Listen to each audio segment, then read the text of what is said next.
No, witajcie na nową serię wykładów.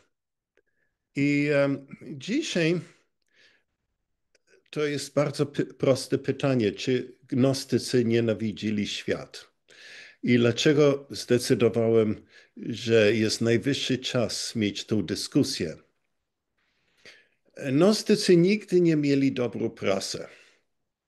Ani pośród księży, ani laików. Dzisiaj trudno znaleźć nawet dziennikarza, który by o nich pozytywnie pisał. Pamiętam, kiedy opublikowano po raz pierwszy Bibliotekę Znak Hammadi po angielsku w 1978 roku i ja natychmiast poleciałem do księgarni, żeby kupić sobie egzemplarz. Wystąpił bardzo znany katolicki badacz i pisarz popularnych powieści. Nazywał się Andrew Greeley. Może widzieliście jego książki, ale w każdym razie tradycjonalny katolicki pisarz powieści. I był oczywiście wywiad z nim. Wybierają zawsze kogoś takiego, żeby opowiadał o gnostykach.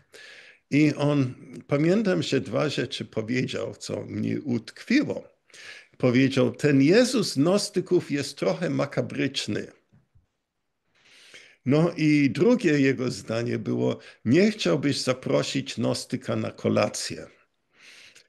Co mi dosyć utrudniło życie. Niewiele mi zaprosiło potem na kolację.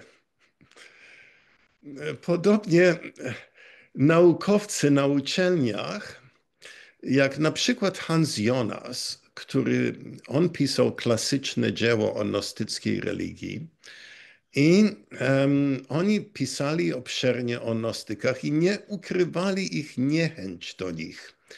I streścili gnostycką naukę jako o nienawidzeniu świata. Gnostycy byli jednym słowem rodzaju anarchistów, którzy wierzyli, że diabeł stworzył świat i że wszystko, co widzimy dookoła nas, cała natura, świat naturalny jest jedną wielką pomyłką. Niestety ten pogląd przyjął się w popularnym myśleniu o gnostykach do tego stopnia, że dzisiaj powstały nawet różne ruchy pośród młodych anarchistów, którzy ogłaszają siebie jako gnostyków na zasadzie tego, że są przeciw wszystkim autorytetom. Widzą oni cały świat jako pomyłkę i jedyne rozwiązanie jest zburzyć i zniszczyć wszystko. Jest taki zespół heavy metal, John Nordweit and the Misanthropic Luciferian Order na przykład, którzy wystąpili właśnie przeciw świat. Oni polecają samobójstwo jako ucieczka od tego świata. No i także morderstwo. Mówią, mordowanie kogoś, no przecież uwalniasz ich od świata. Co jest złego z tym? A więc takie rzeczy dzisiaj się dzieją właśnie i jeśli nie spotkaliście ich jeszcze, to na pewno gdzieś tam w prasie ukażą się w końcu. W każdym razie ja myślę, że jest teraz najwyższy czas, żeby te zarzuty o gnostykach obalić i odpowiedzieć na pytanie, czy gnostycy nienawidzili świat. Jest łatwo widzieć, skąd ten błędny pogląd powstał, bo aż od dawna nasze jedyne źródła o gnostykach były pisma ojców Kościoła, jak świętych Ireneusz, Hieronim, Hipolit i Tertullian, którzy pisali polemiki przeciw gnostyków. Pisali o mitologiach gnostyków, które co prawda uważały świat jako niedoskonały, stworzony przez złośliwego albo niekompetentnego demiurga. Nie znając religii gnostyków poza tymi pismami, ojcowie Kościoła jednym kolorem oczerniali gnostyków. Najbardziej mieli Gnostykum za złe, że Gnostycy uważali siebie jako przedstawiając prawdziwego Kościoła, a Kościoła świętego Ireneusza jako błędnym. To pojęcie, że materia jest zła, a duch jest dobry, często łączy się z wątkiem nazwany enkratyzmem.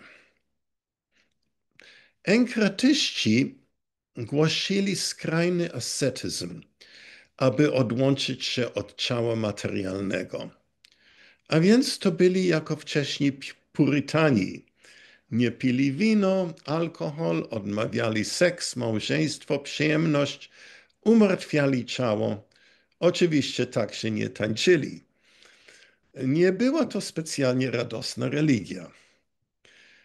Podobne tendencje ascetyczne pokazują się we wszystkich religiach świata.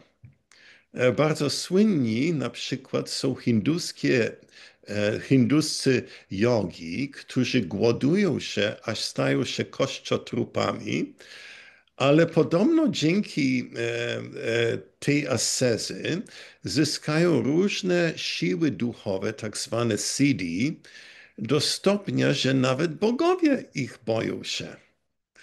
A więc chodzi tu o wątek, który jest głęboko zakorzeniony w zbiorowej nieświadomości ludzkości. O dojściu do Boga przez odrzucanie ciała i jego potrzebę. Enkratyzm pojawia się w niektórych pismach gnostyckich, jak na przykład Dzieje Tomasza, Księga Tomasza, Znak Hammadi. Jednak nie widać to w gnostycyzmie walentyniańskiej, która raczej pochwala małżeństwo, seks i często pozytywnie używa symbol wina. Hermetycy także raczej pochwalali seks, czego poczytamy wkrótce w piśmie Asklepiusz. Był taki nauczyciel gnostycki Karpokrates i on był raczej oskarżony o libertanizm niż o enkratyzm. Święty Ireneusz twierdził, że enkratyzm zaczął się od gnostyków, co nie zaskakujące, bo uważał ich jako źródło wszystkiego złego.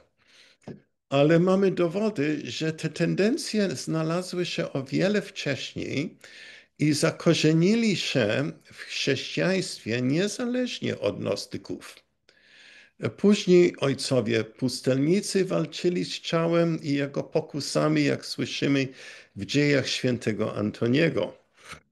Kto by zapomniał w powieści Sienkiewicza Quo Vadis postać Kryspusa, tego kapłana, który gromił biedną Ligię za to, że zakochała się w Winicjuszu, za co później święty Piotr musiał go poprawić.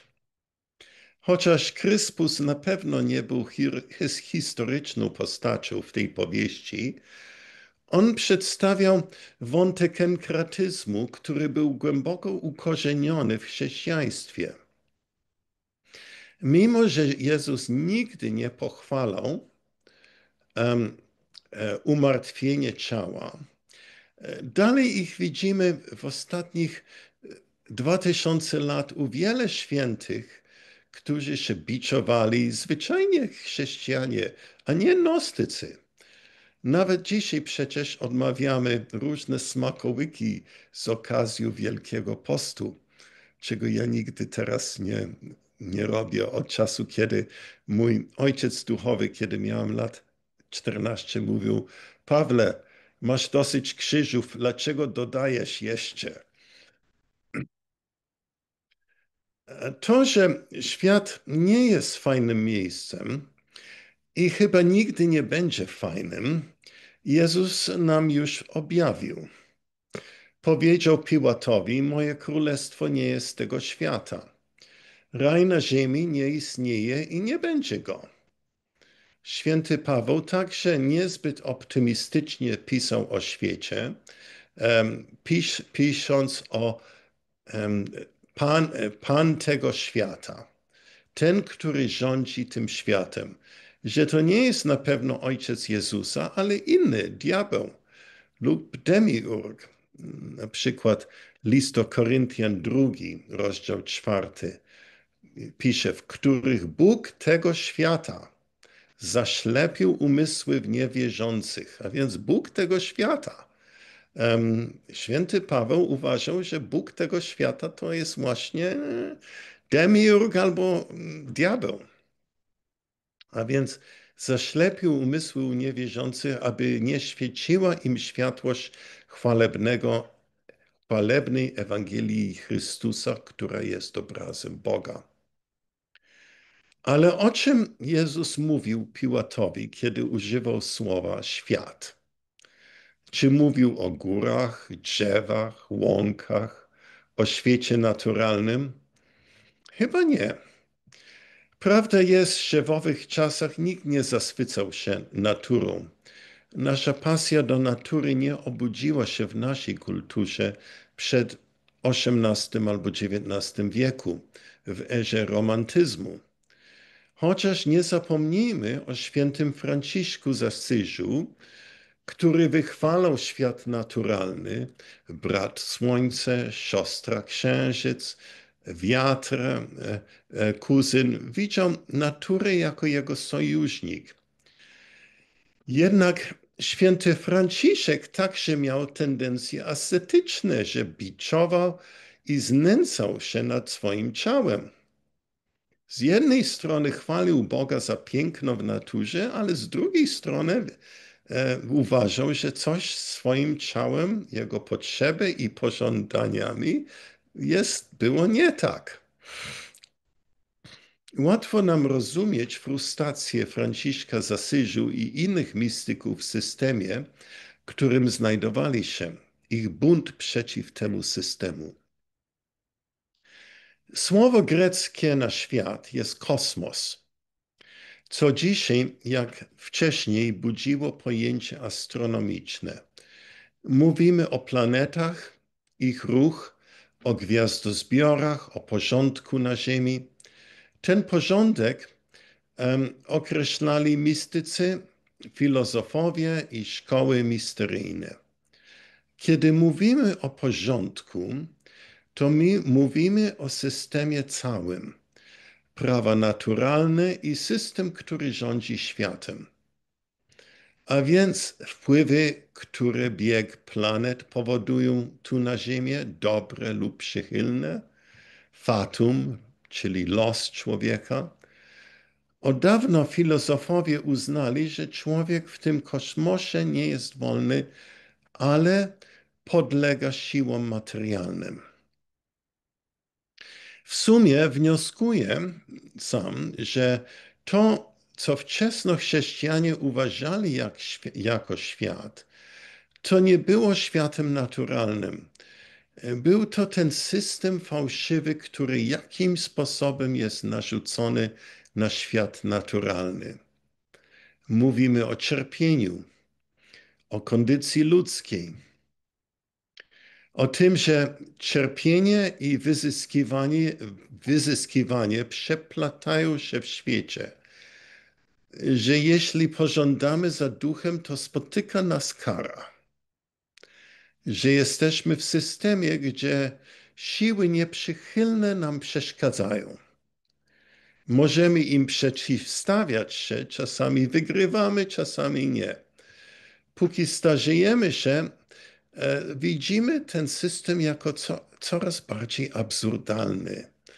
Nie trzeba być gnostykiem ani religijnym, by to doświadczyć. Pójdźcie zobaczyć sztukę teatralną Becketa, czekając na Godota. Są inne, nawet bardziej mroczne wizje kondycji człowieka, zagubione w świecie, czekając na wyjaśnienie, które nigdy nie nadchodzi. Ja jednak proponuję, że gnostycyzm jest religią nadziei. Gnostycy mierzą się uczciwie z kosmosem opisanym przez filozofów. Kosmos ten rodzi tak zwaną kondycję człowieka, cierpienie człowieka, Ale gnostycy także pokazują, że na tym sprawa się nie kończy. Że to miejsce, gdzie my teraz mieszkamy, ten świat, jest także jedyne miejsce, gdzie możemy odkryć czegoś pięknego, co my nosimy. Nie należy nam uciec z tego świata, choć muszę powiedzieć, że często mam taką chęć, kiedy ten świat skutkiem niego mnie dosyć boli. Samobójstwo jest najgorszym rozwiązaniem. Raczej w ogóle nie jest rozwiązaniem. Gnostycy, co prawda, opowiadają mitologię, opisując stworzenie tego nieszczęsnego miejsca przez Demiurga. Opowiadają te mity wyłącznie, abyśmy zrozumieli sens naszego życia. Po co tu przybyliśmy, co mamy tu osiągnąć?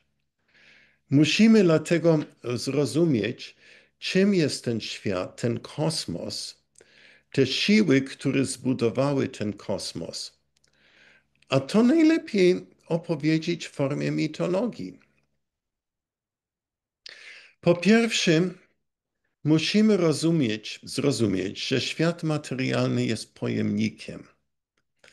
Nasze ciała są wehikułem, dzięki któremu poruszamy się i działamy w tym świecie naturalnym, ale na tym się kończy ich użyteczność. Nasz samochód nas przenosi od miejsca na miejsce, ale on nie jest celem naszego istnienia. Chociaż znam niektórych, którzy mają taką relację ze swoim samochodem sportowym. Studiując świat materialny, nie powie nam niczego o naszym przeznaczeniu w tym świecie, ani po co ten świat istnieje. Popatrzcie na astronomów i fizyków dzisiejszych. Są wyjątki, jak poczciwy ksiądz profesor Michał Heller, ale większość z nich, wraz z moim ulubionym Roger Penrose, twierdzą, że to wszystko nic nie znaczy. Że im bardziej studiujemy świat fizyczny, tym bardziej przekonujemy się, że ona nie ma żadnego znaczenia. Mówię to nie, aby oczerniać dobrych astronomów, ale podkreślić, że kosmos, ten system, w którym znajdujemy się, jest samym sobą pozbawiony ducha. Że studia świata materialnego, gwiazdy, planety i galaktyki nie doprowadzą ciebie do poznania Boga. A więc jeśli nie, co mamy robić? No, nie biczować biedne ciało, ani znęcać się nad nim. Taki bunt jest bez znaczenia. Musimy odwrócić się od systemu i popatrzeć gdzie indziej. Jeśli idziesz na północ i znajdziesz, że to jest zły kierunek, spróbuj pójść na południe.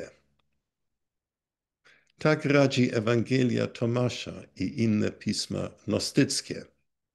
I przeczytam wam parę cytatów. W Ewangelii Tomasza czytamy Logion 56.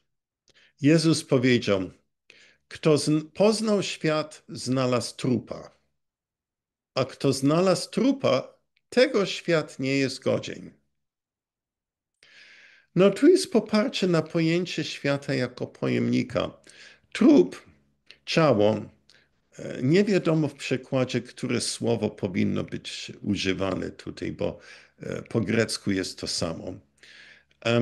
To w każdym razie ciało to jest pojemnikiem na duszy. Sam w sobie nie jest złym ani dobrym. Jest tym, czym jest. Ale dodaje Jezus, i kto znalazł trupa, tego świat nie jest godzien. Odnajdywanie świata znaczy, że człowiek w końcu poznaje świat jako pojemnik. Wtedy może on odwrócić w inny kierunek i poznać prawdę. Taki już nie należy do świata. Świat nie jest godzien takiego. Dlatego mówił, kto znalazł trupa, tego świat nie jest godzien. I Logion 27.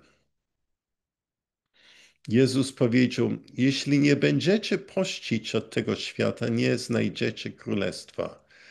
I jeśli nie obchodzicie szabatu jako szabat, nie zobaczycie Ojca. Co znaczy pościć od świata? No, tutaj nie chodziło mu o post, bo nigdy swoim uczonym nie uczył, żeby obserwowali żadne posty. Tu znaczy znowu zmienić kierunek. Nie szukać pokarm duchowy w świecie, bo tam go nie znajdziesz. Ten pokarm jest gdzie indziej. Następnie Logion 110.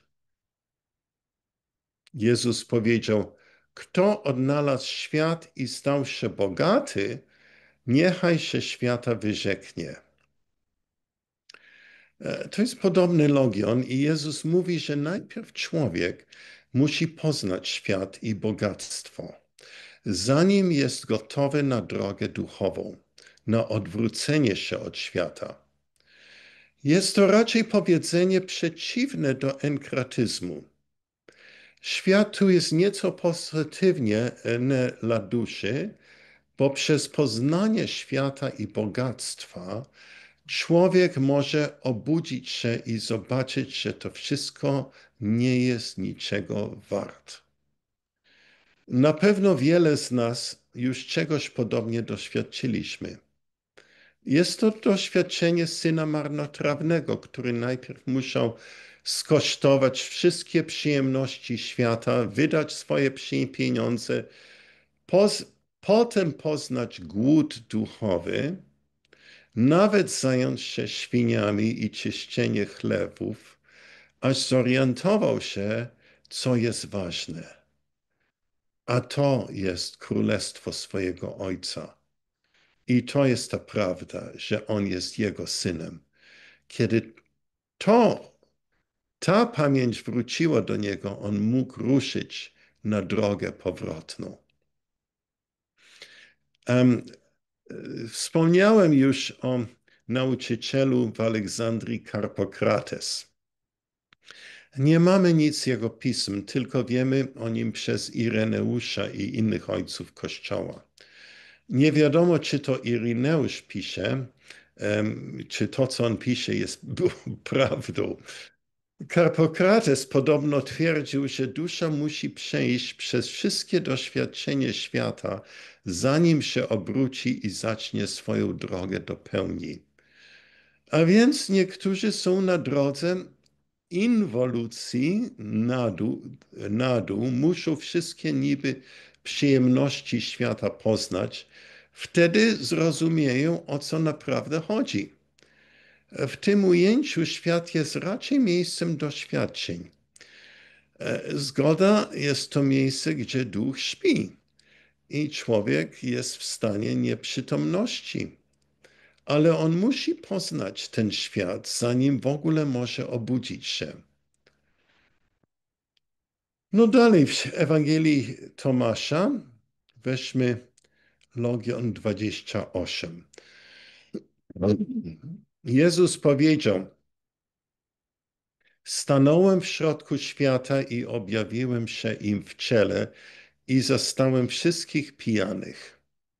Nie znalazłem nikogo wśród nich, który był spragniony, a dusza moja bolała nad synami ludzkości, że są ślepi w sercu i nie widzą, że puści przyszli na świat i znowu puści chcą z jego zejść. Teraz jednak są pijani. Kiedy otrząsną się z wina, wtedy uczynią pokutę. Jest tu w dodatku myśl, że jest to istotne dla człowieka, aby doznał przebudzenia w tym świecie, aby nie czekać na tamten świat.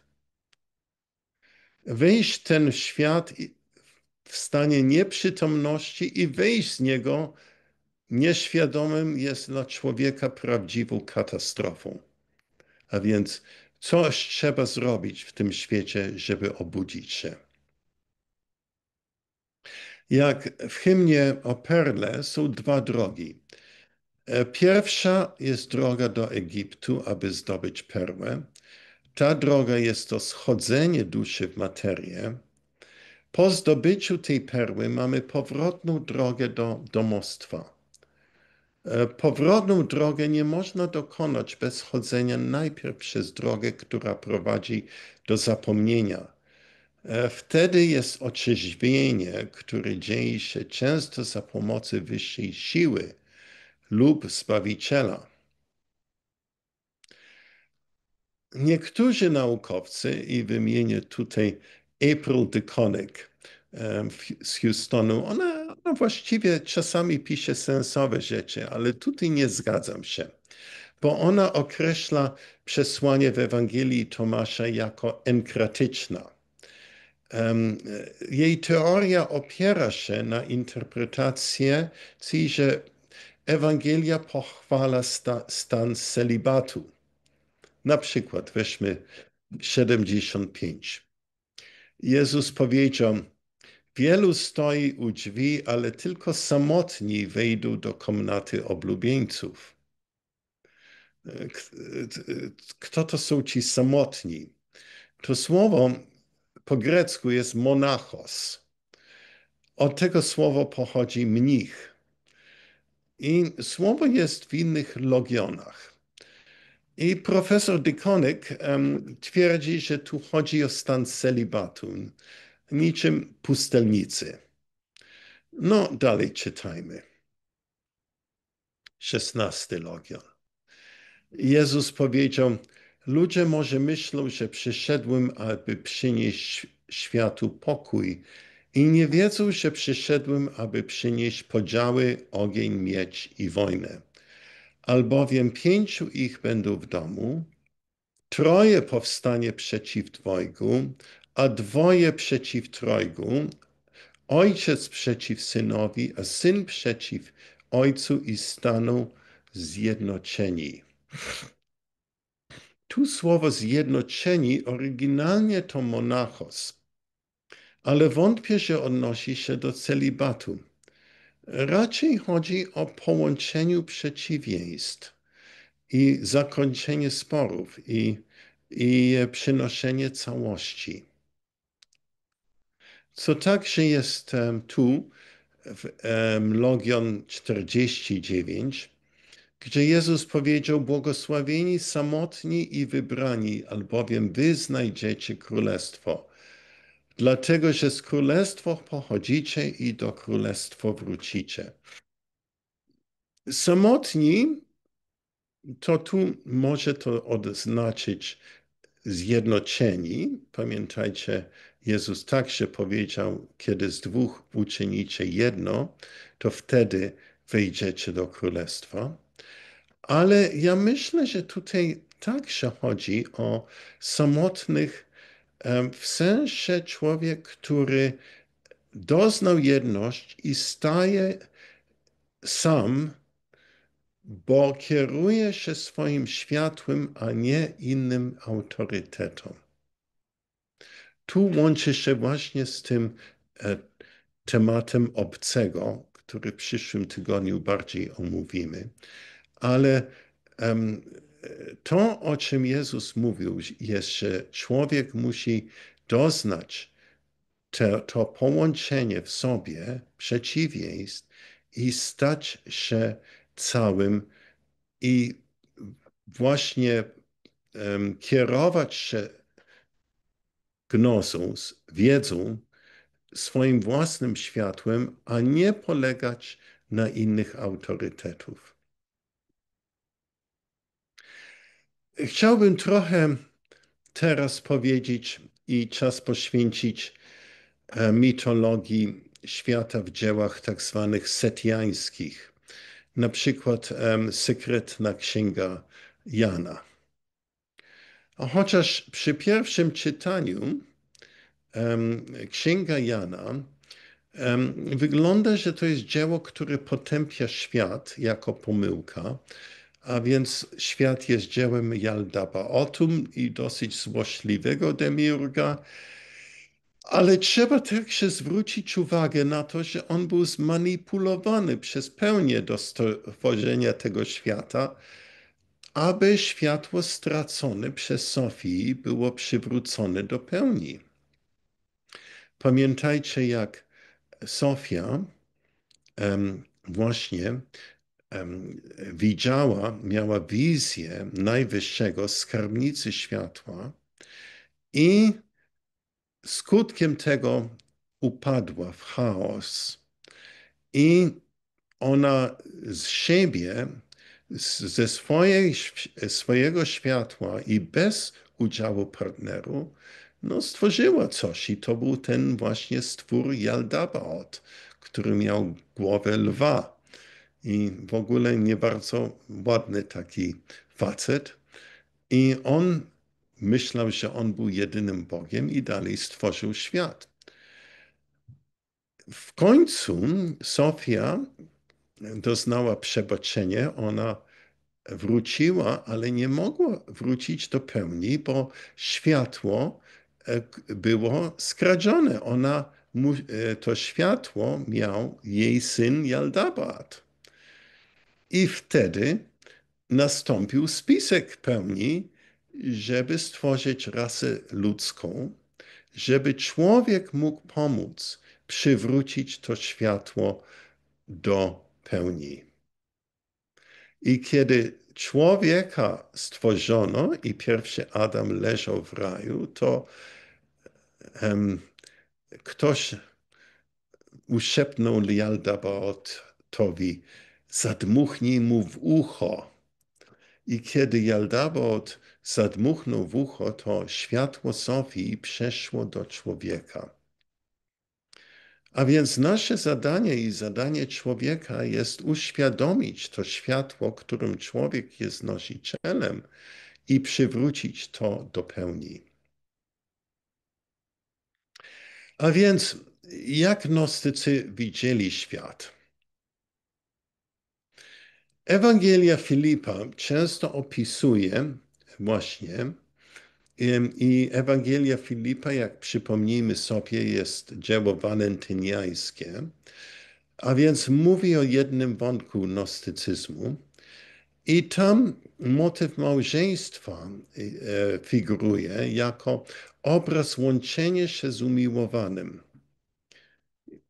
Niewątpliwie to jest dzieło o powrotnej drodze. A więc chociaż ono opisuje małżeństwo, komnata oblubieńców nie jest to o cielesnym połączeniu. Związek pomiędzy kobietą a mężczyzną jest celebrowany w pieśni nad pieśniami, jak wiecie, erotyczny poemat z Księg Mądrości, ale także w kanonicznych Ewangelii opowieść o pannach, którzy witają oblubieńca. I ten sam obraz jest celebrowany w Ewangelii Filipa, gdzie nie widać ślad enkratyzmu. Przeczytam właśnie 131. Nikt nie może wiedzieć, kiedy mężczyzna i kobieta łączą się ze sobą poza nimi samymi, albowiem małżeństwo w świecie jest misterium dla tych, którzy wstąpili w związek małżeński. Jeśli małżeństwo zawiera w świecie jest tak tajemnicze, im bardziej nieskalanym małżeństwem jest misterium. Nie jest czym cielesnym, lecz czyste, nie należy do pożądliwości, lecz do woli, nie należy do ciemności lub nocy, ale do dnia i do światłości. Gdy małżeństwo się odsłania i pokazuje, staje się prostytucją.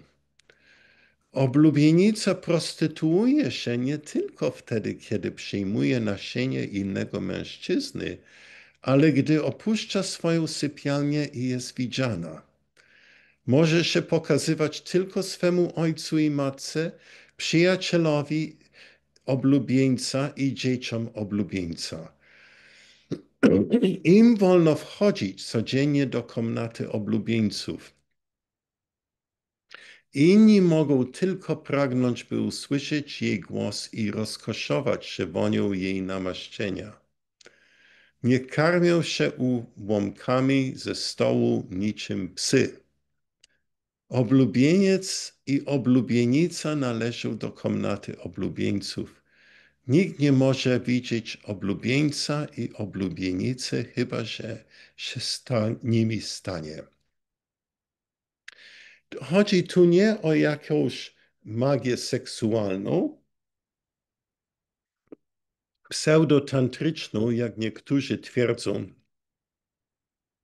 Profesorka April DeConnick na przykład, ona twierdzi, że to jest jakaś tantryczna magia.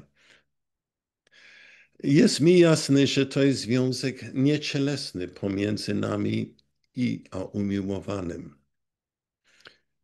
Opisane także w Odach Salomona i na przykład 7. Oda.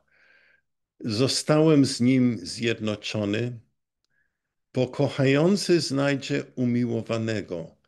Pokocham tego, który jest synem, stanie się synem. Zaprawdę, kto jest łączony z tym nieśmiertelnym, stanie się nieśmiertelny, a ten, kto rozkoszuje się życiem, stanie się żywy. Kluczowe jest to, że połączenie musi stać się za życia. Ewangelia Filipa pisze o wejściu do komnaty oblubieńców. Koniec Ewangelii Filipa 142. Co było rozdzielone, będzie złączone. Co było próżne, będzie napełnione. Każdy, kto wejdzie do komnaty oblubieńców, rozpali światło, dlatego że ono płonie w zaślubiny, które chociaż są widzialne, dokonują się nocą. Ogień rozpala się tylko nocą, a potem gaśnie. Jednak misterium zaślubin dokonuje się za dnia i w świetle. Dzień i jego światło nigdy nie zachodzi. Kto stanie się synem komnaty oblubieńców, otrzyma światło. Jeśli nie przyjmie jej, póki jest w tym świecie, nie będzie mógł jej przyjąć w innym miejscu. Przeczytajmy to ostatnie zdanie, bo to jest dosyć ważne. Jeśli nie przyjmie jej, póki jest w tym świecie, nie będzie mógł jej przyjąć w innym miejscu. Na tym polega nasze istnienie w świecie. I żeby stać się synami, córkami komnaty oblubieńców i doznać i z dwóch uczynić jedno, żeby była ta jedność. I to tylko możemy dokonać w tym świecie. Po śmierci, czy to możliwe? Według tego tekstu to jest dosyć ważne, żeby to dokonać, póki jesteśmy tu, w tym świecie. A więc dlatego ten świat jest tak ważny. W pewnym sensie my wybraliśmy to często bolesne miejsce, ale tylko tu możemy przyjąć światło. Tylko w świecie jest perła do zdobycia, a nie w innym miejscu. I dalej Ewangelia Filipa pisze, kto przyjmie światłość, tego nikt nie zobaczy ani nie pochwyci i nikt mu nie zaszkodzi, chociaż przebywa w tym świecie. Kiedy opuści świat, już otrzymał prawdę poprzez obrazy i świat stał się eonem. Dla niego eon jest pełnią. Tak oto jest. Jest ona jemu osobiście objawiona, nie ukryta w ciemności lub w nocy, lecz skrywa się w dniu doskonałym i świętej światłości. A więc co powiedzieć? Kiedy jakiś profesor wyrazi się krzywo o gnostykach, że oni nienawidzą świat, nie jest to prawda. Gnostycy nie łudzili się, że ten świat jest samym światłem, miłością i harmonii. Jednak uważali, że nasze istnienie w tym świecie jest coś bardzo poważnego. Dla duszy i duchu naszemu to istnienie jest konieczne, a nie tylko dla nas. Od naszego postępowania tu zależy przywracanie całość do pełni. My jesteśmy nosicielami światła Sofii, stracona przy początku. Sofia wtedy dopiero może wyjść do pełni, kiedy to światło jest przywrócone i to od nas zależy. Tyle chciałem Wam dzisiaj przekazać i przejdźmy teraz do dyskusji.